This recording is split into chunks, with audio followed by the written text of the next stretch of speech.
بسم الله الرحمن الرحيم إن الذين آمنوا وعملوا الصالحات كانت لهم جنات الفردوس نزلا خالدين فيها لا يبغون عنها حولا قل لو كان البحر مدادا لكلمات ربي لنفد البحر قبل أن تنفد كلمات ربي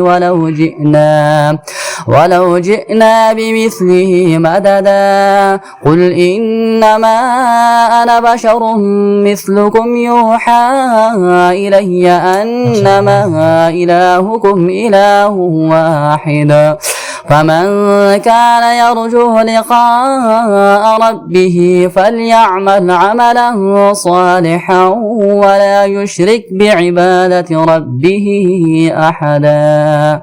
صدق الله العظيم.